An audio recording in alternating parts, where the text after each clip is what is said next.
Yan mga idol, no? Dito tayo ngayon sa kaibigan natin. Bibigay tayo ng Bitmin Pro powder. Yan. So sa Battle Gak yan. Tapos bibigyan din natin siya ng El Toro. Kasi may inahanda siya ngayon yan, El Toro.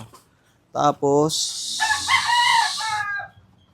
yun, El Toro tsaka inilagay tayo dito Raptor Pampurga. Then sa mga tanong gray natin dito na siya.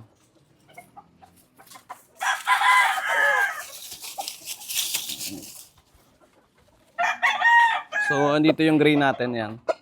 Okay. Ayos na siya, no? So pwede na magamit sa breeding, then pwedeng isabak ulit sa exam to. Ayan. So yun gamit natin. Tapos yung bulik, nandito rin.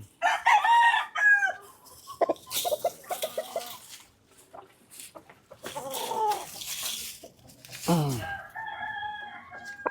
Ito naman bulik natin, no? So pansinin nyo, no? Napakapula pa rin na mga mukha nila.